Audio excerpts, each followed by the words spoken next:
Hello, this is 𝗬𝗃𝗀𝗃, and welcome to episode 3 of Liberate Your Life TV. Today, I'm grateful to welcome our guest, Derek Rydall. Derek is the author of Emergence, the 7 Steps for Radical Life Change. He's also the teacher of the Law of Emergence, and he's trained top executives at Fortune 500 companies from American Express to Disney. He's coached celebrities and media professionals, including Emmy and Oscar winners, on creating conscious entertainment. And that's something I'm definitely going to pick your brain about because I am very passionate about that. And we'll come back to that in a little bit. He also writes regularly for the Huffington Post, reaches hundreds of thousands of people globally. He does a weekly, best of your life podcast on iTunes. And, I remember when you first connected with me, and as anybody who partners with me knows, it's like jumping through hoops of fire to actually partner with me. I go through all the different, review everything, get to know people. I'm doing background checks on people, not literally, but someone says, "Hey, yeah, I had the FBI show up at my door. I wasn't sure why. Turned out I was peeking through the window. It was freaked some people out, but you rolled with it. And so anyway, I was glad when we got on the phone. I guess it was maybe a month or so ago. And, I really felt a strong resonance with you. And I was like, okay, this guy, he kicks ass. He's like a brother from another mother, I really felt that way about you. And, we tried to connect in person and the scheduling didn't work out. But that's just the divine saying, you know what, for now, let's roll a different way. Yeah. So today I'm really happy to be with you. And I'm looking forward to bringing some of your unique insights. Because when we talked, I felt like I could have been speaking through you. And yet you were speaking a different language than I would have spoken. Mm-hmm. And that's something I really value because no matter what I bring to the world, you can bring it uniquely through you and differently. So, the law of emergence, until I met you, I had never even heard of it. So what I want to know is, everyone talks about the law of attraction, manifestation, so on. How is the law of emergence different from the law of attraction? Yeah, and first of all, I want to apologize to everybody watching. I know I look like I'm like the shadow man, and I'm in a new office space, and so everything's kind of, just imagine behind me beautiful art on the wall and all that kind of stuff. Well, and I'll take responsibility for that one because I totally did not tell you or your team this was a Skype video interview. So, I love how you just rolled with it. You're like, you know what? Let's just, run with it and we'll make it happen. So I'll take all the responsibility on that one. It's all good, man. Yeah. So, the law of attraction it's a real law, but it's a relative law. In other words, even we now know from quantum physics that cause and effect is relative, that there's not really cause and effect going on in reality, in the quantum field. There's really just one omni activity, one field of infinite potentiality, and then when the conditions are right, that which is already potential in the field begins to emerge. So, and what it looks like at the level of appearances is it looks like cause and effect. It looks like attraction. It looks like interaction, but it's actually one emerging action. It's like that. There's actually a species of tree. I first came into contact with it in Hawaii, and it looks like it's multiple trees, and they're coming together and connecting. But what you actually realize is it's one tree growing out of different parts of the ground, but it's all one tree underground. And there's even a species of like bush or sagebrush or something in the desert. And it looks like there's just all of these different bushes, but they're really one being that is emerging through all these different places. And so that's really what's happening in the quantum reality of life. And it looks like cause and effect. It looks like things are being attracted to us. So, and why is this so important and practical? For me, like so many people, I was struggling for years to improve my life, to fix my life, to heal my life, to attract a better life, to manifest a better life. And the only thing I improved after a couple decades of self-improvement was my ability to describe why my life was so screwed up. I got very, very improved in that ability to describe why things weren't working, but they still weren't working. And in fact, they were getting worse. So much so that all of my efforts to attract and achieve and improve drove me to become addicted to drugs and alcohol. And I ended up almost dying of an overdose, actually. And ultimately, then even going on from there, that wasn't enough to quite wake me up out of that pattern. I almost drowned. And in that moment, I had an opening. And in this moment of opening, in a deep, profound moment of surrender, when I thought I was going to die for sure, and all that was left was truly to let go. It wasn't to let go of like, God, if you get me out of this, I promise to go to church on Sunday. It was real surrender, right? And something cracked open. And I like to say Humpty Dumpty fell off the wall. And as much as I tried, I couldn't put Humpty back together again. But there was a glimpse of a self that I couldn't put into words then. But after I pulled out of society, I was going to become a monk. And I ended up cloistering myself in my apartment for several years and going on this inner journey to kind of discover what happened. What was this glimpse that I had? Because it was so profound, it completely shifted my paradigm, my context for living. And I saw that this self, that the real self within me had never been damaged or diminished by any experience. And so it didn't have to be fixed, didn't have to be healed. And it also was already perfect. It was complete. It was a masterpiece. It's like Rumi says, if you could see who you really are, you would bow and worship yourself. And so it couldn't be improved upon. And so I realized that self-improvement was an oxymoron, that when you understand the real self, you realize you can't improve it. But what was more is I realized that the self that I was trying to improve, the self that I was trying to heal and fix and attract stuff to, was a figment of my imagination. It was a fictional character created by conditions, by societal beliefs, conditions, universal beliefs. And this was just a mental construct. And it's like being in a dream and you're doing all these things to improve the dream. And what all the great teachers have always said is stop trying to improve the dream, wake up. And so I had a moment, a glimpse of waking up out of the dream and seeing, oh, there's nothing wrong here.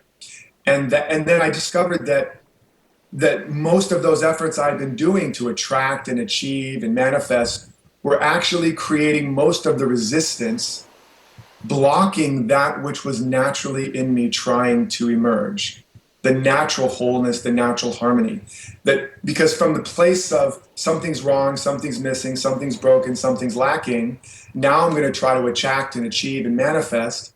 You don't get in life what you want, you get in life who you are. And so I was coming from a premise of I'm broken, I'm lacking, something's missing, something's wrong. So even when I managed to manifest a bigger paycheck, I found myself just broke at a higher income bracket. And right? And so many people can relate to that. Or I might have gotten a new home, a new house, and I was even less at home. Or I got a new job and somehow the same jerky boss was there just wearing a different mask. Because I hadn't fundamentally changed. I had just been rearranging deck chairs on the Titanic. So that was the biggest shift, as I realized that the law of attraction is a law that operates, but when you operate it from the position of believing something's missing, something's lacking or something's broken, that the premise is something's lacking and broken, you're going to manifest and attract more of that. Right. And so that was the biggest shift. And I'm sorry, hold on one second. Let me just make sure this is turned off. And so that was the biggest shift for me, was the realization that nothing was broken, and all of my efforts to fix my life from the premise that something was missing was manifesting more of stuff missing. And I realized that the law of emergence, which I coined, was that just as the oak tree is already in the acorn, and the acorn doesn't have to go out and attract an oak, or achieve an oak, or manifest an oak, or become worthy of an oak, that when the acorn surrenders to the soil, and the conditions in the soil match the pattern within the acorn, the seed pattern, then oak naturally emerges. And that was where the law of emergence was born. And I realized the same principle applied not just to Mother Nature, but to human nature as well. I really love the way you phrase that. And it resonates with me a lot, because throughout all my life, I've just had this inherent belief that money falls from the sky, jobs fall from the sky, and it's not so much like I'm trying to get something, it's just the way the world works since I was a young kid. And so when I go out and succeed in life, it's been just like, oh, another success. Like it's effortless and easy. And Yes. when I really looked at it, I went through a dark night of the soul back in 2012, beginning of 2012, end of 2011, and it was the most horrifying experience of my life. And it was a dark time. I was in fear, anxiety, depression. I couldn't eat, insomnia. I mean, my life was turned upside down. It was horrible. And yet at the same time, the outcome of that experience that I went through was the most positive I could have asked for. Everything manifested beautifully. And I remember thinking to myself, you know, things are pretty messed up. I don't know how they're going to be okay, but they're going to be okay. And there's just this inherent belief. And that really, what you're saying about, you know, emergence and who we are really resonates with me, because, you know, why would all these law of attraction teachers say, you know what, if you just, you know, change your vibration, remove the limiting beliefs, do X, Y, and Z, you're going to get the results you want. And quite frankly, my vibration was shit. You know, I mean, my vibration was horrible. I had to distract myself because I couldn't even do self-improvement things. And yet at the end of it, just, you know, I cracked open like you talked about. I reached a point where my brain felt like it was splitting, and I was like, am I going to go insane?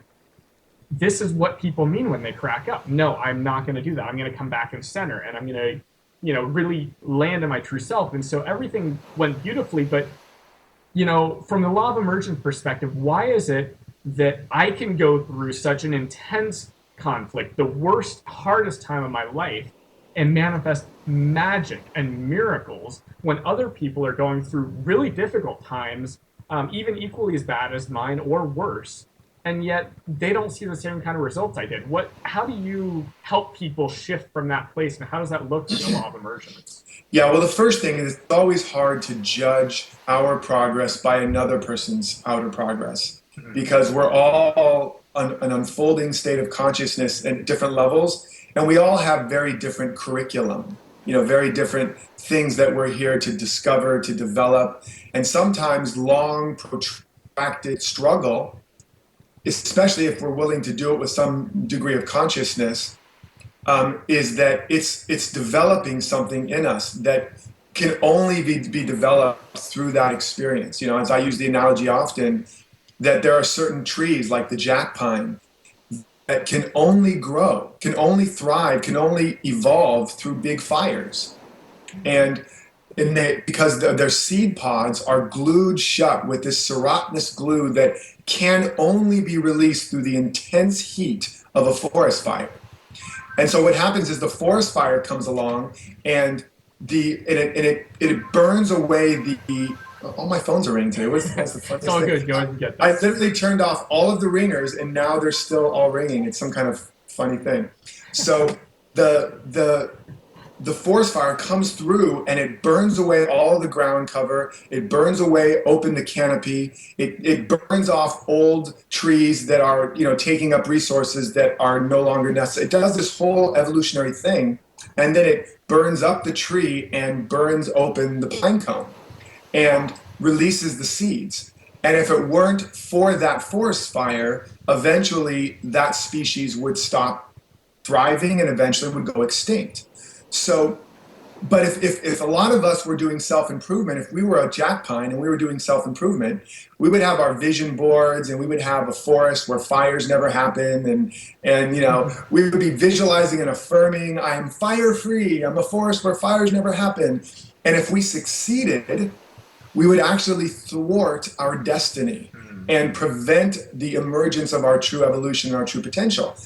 And so it's important to look at nature sometimes to see. Another example I use is, you know, the dirt, the soil, the dark, you know, it's made up of everything that has died and decayed and rotted.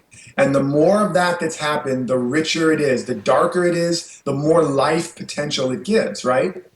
And if we were a seed in the self-improvement type of movement, we would pray away all the dirt and all the darkness. And if we succeeded, we would be the seed, all clean, free of all dirt, free of all darkness, above ground, and we would stand in triumph, and the sun would come out and it would burn us to a crisp. And so the seed, luckily, is smart enough to bury itself in the darkness and in the dirt and turn it not into a grave, but into a womb.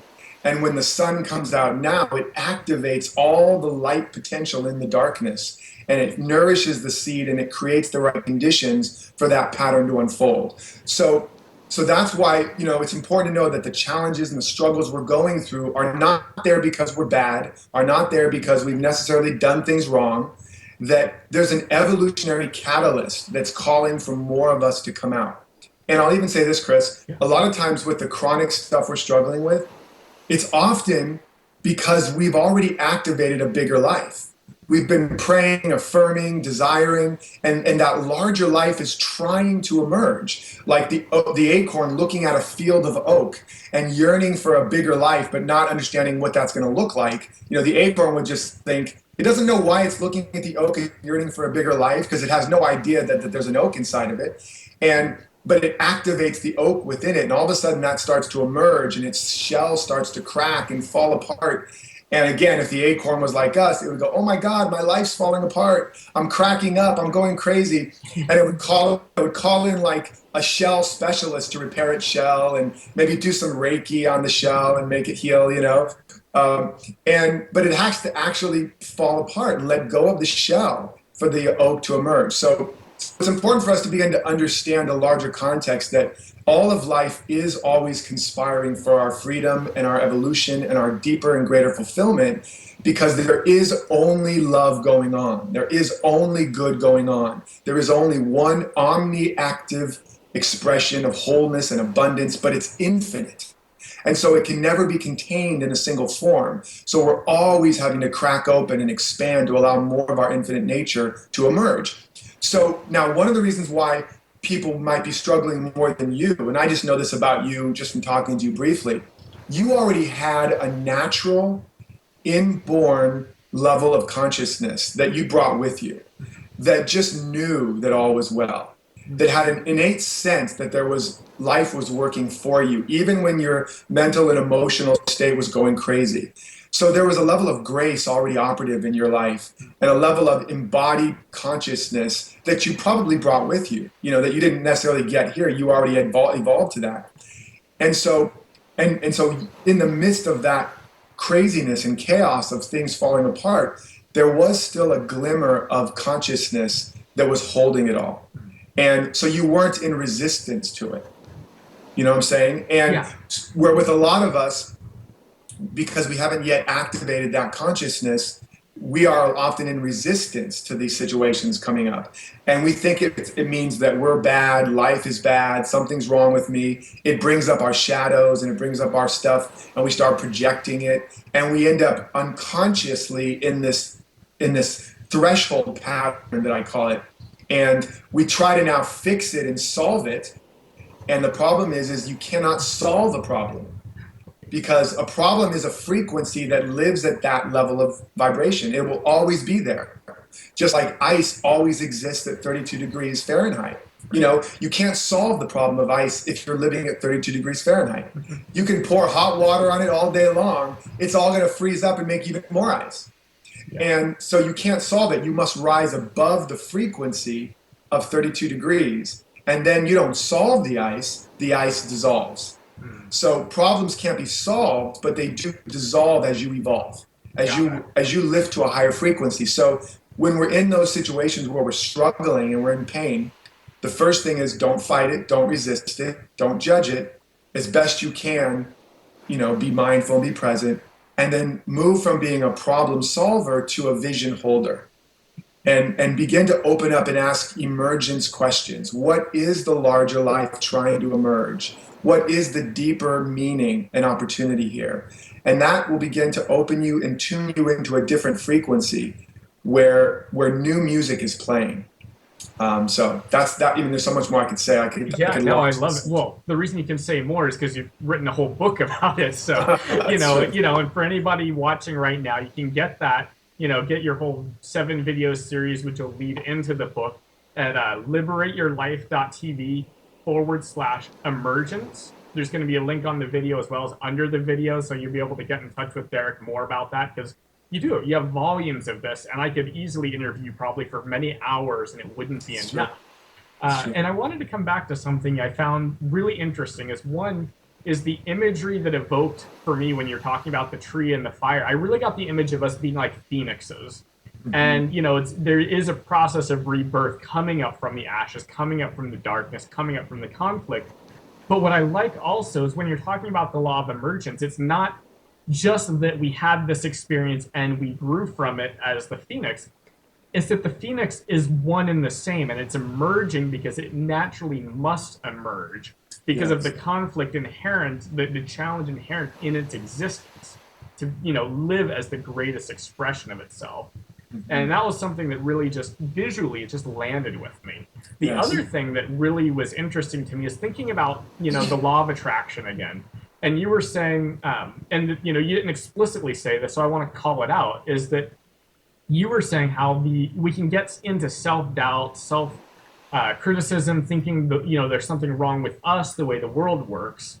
And that's very much what happens, I've seen with the law of attraction, is people go, well, I must have attracted this bad experience. You know, either I did all these bad things up in my life that made me deserve it, I thought the wrong thoughts, whatever it is, I did something to make sure that I got this bad experience. So why don't I go into my brain, take out what doesn't work, redo my affirmations, and I love affirmations, by the way, I use them all the time.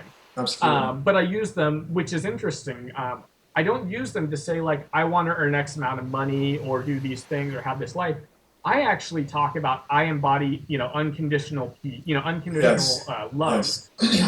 You know, so I realized that all of, you know, in what you're speaking, my affirmations talk about the quality of who I am and the way I show up in the world. And that helps illuminate why it is, you know, I can call that the law of attraction.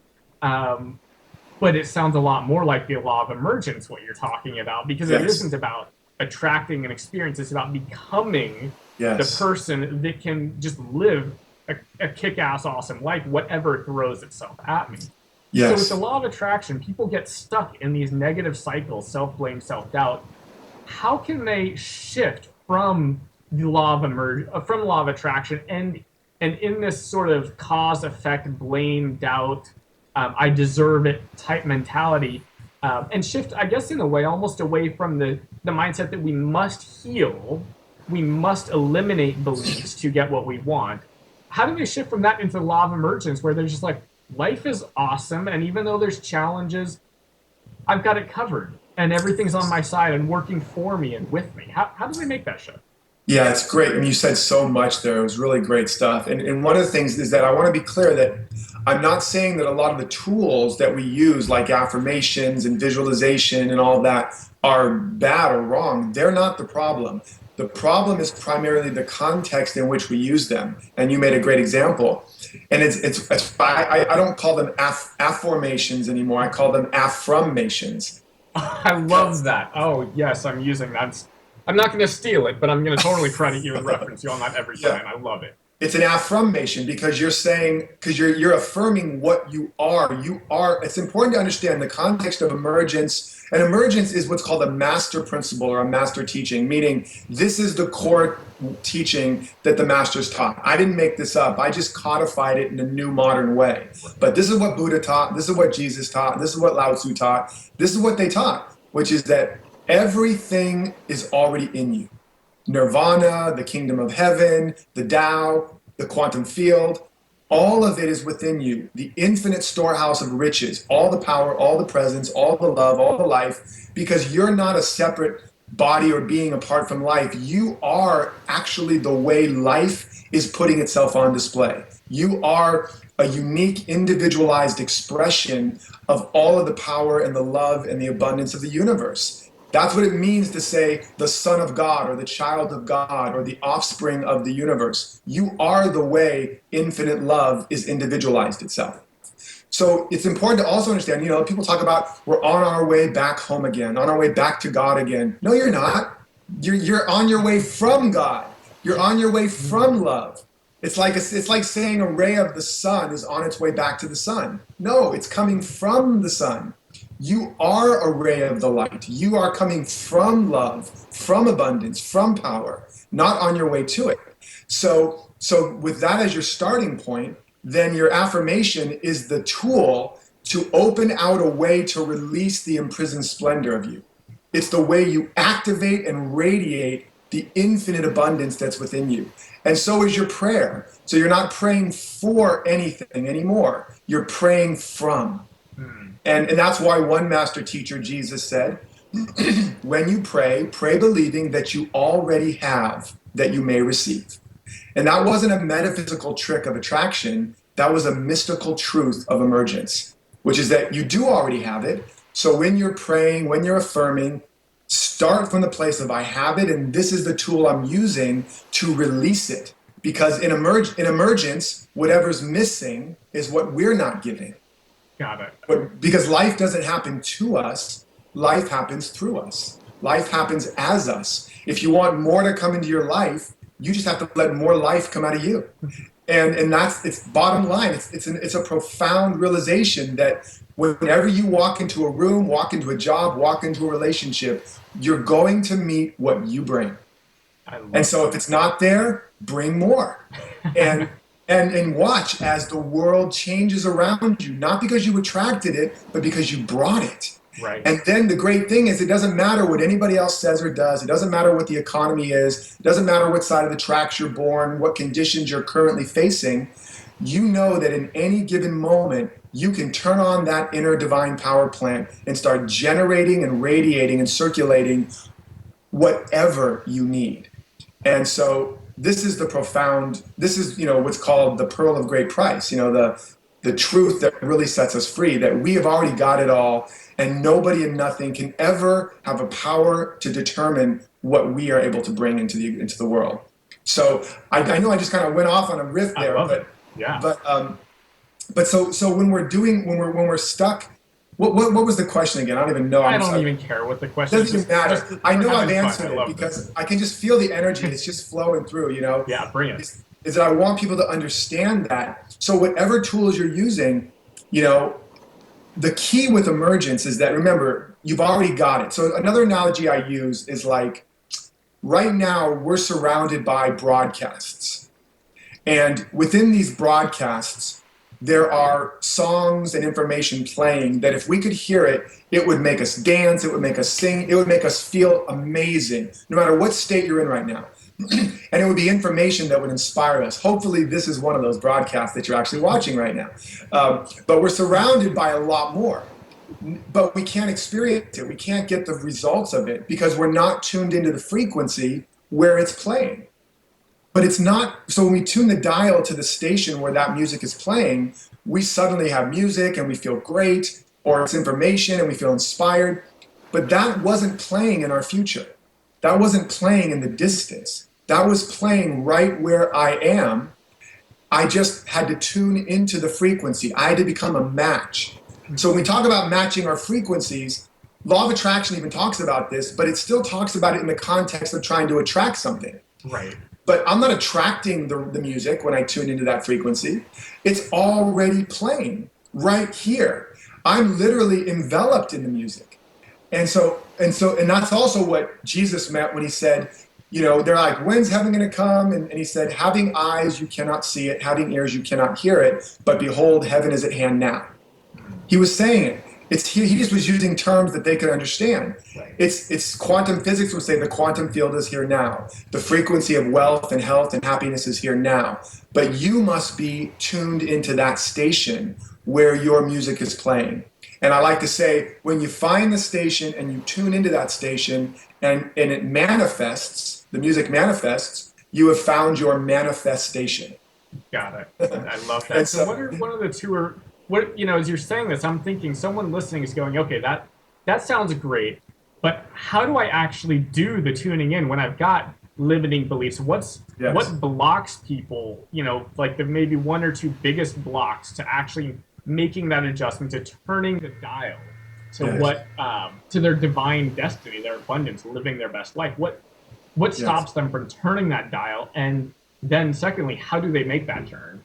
Absolutely. So the whole thing about emergence is about cultivating the congruent conditions that match that seed pattern within you. So, and when this stuff's coming up and going on, remember the fundamental premise is that everything is working together for our good because there's only one omnipresence or omni-activity of love and of good going on. So when that stuff's going on, the first thing we want to not do is resist it or fight it or try to change it. It's like if you fall into a sand pit, the worst thing to do is to try to immediately get out. Right? What's going to happen if you try to get out? You just sucks you down. The harder you try to get out, the more it pulls you down. So the more you try and change or push against the very thing that is feeling like suppressing you, that wish to change is actually creating more conflict, is what you're saying. Exactly. It's marrying you more deeply. It's anchoring you more and more deeply to that vibration. And again, I just want people to see that, to give a little check and credibility. That's what Jesus said when he said, resist not evil. That's what Buddha said when he said, release all craving and aversion. Aversion, which means the ego's incessant need is to try to get or get rid of. Exactly. It's either trying to pull or push in order to be happy. It believes if I can just push enough away or pull enough towards me, I'll be finally happy and safe. And if it's my ego, it's trying to do both at the same time. Absolutely. Exactly. We've got one foot on the gas, one foot on the brake, right? And then we're just burning rubber and we're just taxing the engine. And so this is again why they always taught. Do not judge by your appearances. Do not resist appearances. Do not fight. Do not be against anything. Even Mother Teresa said, they said, would you come be a anti-war rally? She says, no, but I'll come for a pro-peace rally. And so we must become aware that the whole pattern of being against something is the thing that locks it in place. So the first thing we have to do is what we do if we fell in a sand pit. We stop. We get still. And we begin to just observe what's going on without reacting. And that begins the process of disengaging from the pattern. Because, we talk about having free will, but free will is a product of expanded awareness. Because if you don't have expanded awareness, you are unconsciously reacting to all your patterns. And you're in a constant state of resistance. In fact, it's what I call not free will, but free won't. Because you're in a constant state of reaction and resistance. But when you stop and you begin to observe, you notice that there's patterns running you, and now you have the beginning of real choice. You can choose to observe it and not react, and you'll notice that as you do that, even if it's painful, that the only power that pattern has over you is the power you're giving it by reacting and resisting and judging and fighting. And so as you start to mindfully observe it, sometimes in periods, because you can't always do it, for long, you start to reclaim your power.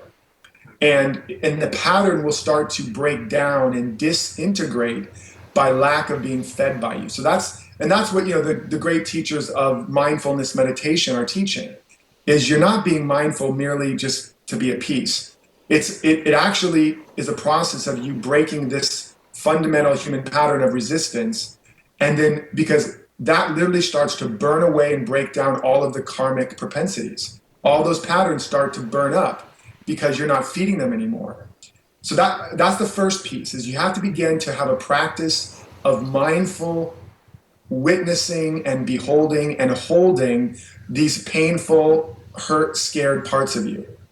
And then you can send them love, you can love them, you can listen to them, you can help to understand them. The second piece then is you realize that these parts of you that are scared, angry, judgmental, whatever, these aren't your enemies.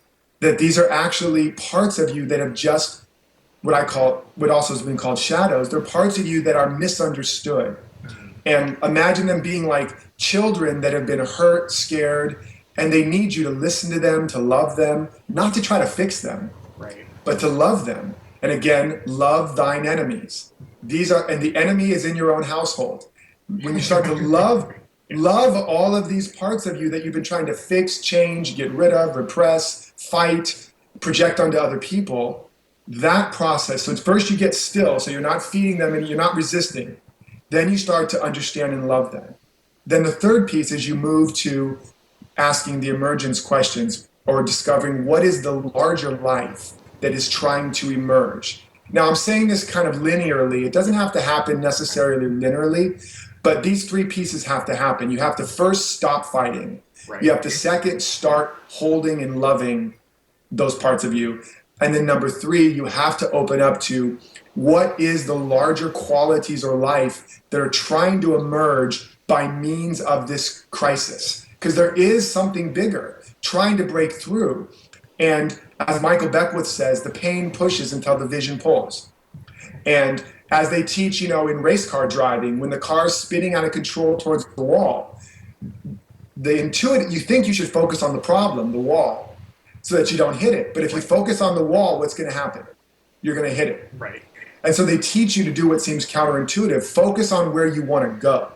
Focus on the vision, down the track, the finish line, because the hands follow the eyes. And you end up course correcting out of the slide, out of the skid. If you focus on the problem, you run right into it. Got it. And the same thing is true with our mind, is if we focus on the problem, our energy flows where our attention goes. So once we now have a vision, and it doesn't have to be some grand vision with all these details, it could just be, there's a quality of trust or faith or peace or abundance trying to emerge in me. Then we move into the emergence process of actually now going, how to cultivate the congruent conditions to match that quality of abundance or faith. And you ask questions like, what things could I do or have I done? People, places, things that when I'm doing them or I'm around them make me feel that quality. And you start to engineer those people, places, and things into your life, and also engineer out of your life the people, places, and things that are taking you off that track. And that's why I call it Emergineering, because it's engineering the emergence. You have to this is where we get down to strategy, where you have to actually, because right now most of our life strategies are based on coping, trying to survive, right, trying to protect ourselves. And so the people, places, conversations, and environments are often largely have been designed from that mindset. And when the crisis hits, it's because we're living in a world that's too small for the self that's trying to emerge. So we have to change the strategy. And the emergence process, what I was describing, is how we start to re-engineer our life, our conversations, our environment. So now it's a match for what's trying to emerge. And that's like cultivating the conditions in the soil that match that seed pattern. Right. Does that make sense? Yeah, no, I love that. And that really, it resonates with me in a way where I can kind of get it. Like, why is it that even things like changing our habits changes our lives? Because we're aligning our habits with that which allows our natural talents, skills, joy, qualities to emerge. Yes. And you're not doing it to attract it. You're not doing it to get it. You're not doing it to make it happen. You're doing it to make it welcome. Oh, I like that distinction. That is really powerful. And I want to keep going with you for like ages. I could seriously just sit on on this video with you for like hours and just eat this up. And I also know that we kind of have to start wrapping this up. So what we will do is probably do another interview. I don't know when, but I want to play with you again. This has been amazing. And for anybody who wants to go, the next steps and start taking, actually emergineering their life, they can go to liberateyourlife.tv/emergence. That's where they're going to get your 7 video series, starting to teach them more in depth about what we've talked about. Because like I said, I can't pick your brain nearly enough, nor could I bring out the insights the way you've emergineered your materials and your book to support people into emergineering, and I love that intention behind it. So again, liberateyourlife.tv/emergence is where everybody can go and really reach more into this material. Because I love, we only began to touch on things like the conflict, the shadows, law of attraction. We didn't even go deep into, the emergineering and how do you do that step by step by step. Exactly. And that's something that I know you teach brilliantly. And I'm so grateful to be able to introduce my audience to you in this way. And I'm so glad you reached out to me and just said, hey, Chris, I think we'd get along. Let's see what's up. And I said, you know what? I don't know about this guy. Let me check him out a little bit. And, everything, I am so glad that we've connected. Me too. Is there anything, we've got like 1 or 2 minutes left, anything you want to impart with last minute for people listening? Well, first of all, one of the reasons I reached out to you is also I went to your website and I saw the image of a chrysalis and the butterfly emerging from the chrysalis or something like that. Yeah. And that's a very powerful metaphor that I use all the time. It's the same. It's just another metaphor that describes emergence and the profound transformation of it. In that the caterpillar, if it tried to improve its life, it would just try to make better caterpillar life, right? Right. And it's the old joke of one caterpillar's talking to another saying, eventually, we're going to be one of those things up in the air, and the caterpillar's looking up at the thing flying around and going, "You ain't going to get me up in one of those things," and it's like, I'm afraid of heights, man. I ain't going up there. So emergence allows you to discover your destiny that's beyond your imagination. But there is so much more, and I want people to we've been going down the rabbit hole during this talk, right, and really unpacking some of the deep conceptual paradigm shifts. And it is important, it's a foundation.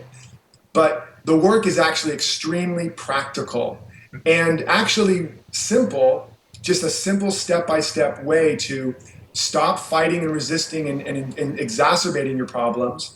Become aware of what is the life that's trying to emerge through you, whether it's your overall purpose or even just the vision for your wealth or your health or your work, because the emergence framework can work in any area, not just your overall life. And very specifically and methodically, how to engineer that life. So, and it's changed people's lives, from bankrupt to more business than they could handle, healing their bodies, their relationships. It changed your life. I mean, that's why we're talking. Oh yeah, I was literally suicidal. I was broke. I was living off of 19-cent boxes of macaroni and cheese, and couldn't drive over a bridge without wanting to drive off of it. Right. So I was in a pretty dark place. But I just want people to understand it's very practical. So that's why I've created this in-depth video training to walk them through those steps. And if you take nothing else from this, what I want people to understand and really feel and contemplate the truth that there's nothing wrong with you. What if there was nothing wrong with you? What if you were already enough? The acorn is not an inadequate oak tree. The acorn is a perfect oak. So yes, there's more to emerge in your life, but right where you are a perfect version of you. And also, what if everything you could ever need really is within you? What if everything you need is within you, there's nothing wrong with you, you are a perfect version of you right now? That's the truth. I'm telling you what I know. And I know Chris knows this too. And I just invite you, if you do nothing else, to contemplate that over the next several days. And just every day ask, if this was true about me, how would I show up today? If this was true about me, what might I do differently today? What might I do more of? What might I do less of? Just play with that principle and practice it and begin to journal what comes up for you and watch as your life begins to change just from that. Yeah, that is beautiful, Derek. Thank you so much for sharing your time with us today. Again, for everybody watching, liberateyourlife.tv/emergence. Go check out Derek's videos. They will change your life. If this has even impacted you just a little bit, and it has me, I mean, I've walked away with some great new insights and your vibration. I mean, the way that you communicate, the way you connect, I really value your presence and the way that when I listen to you, I feel like I could close my eyes and just sink way back into relaxation. So I am delighted to share you with my audience. And I look forward to reading your book when it comes out. It's coming out in just a few weeks, so congratulations on that. I'll be cheering behind you, and send me the links. I'll share it on social media and encourage other people to do the same. And for now, I'm just going to wrap it up and say thanks again, Derek. Have an amazing day, and for everyone watching, enjoy liberating your life with this next step into emergence and emergineering your life. Take care and have a good day. Bye. Take care, everyone. Much love.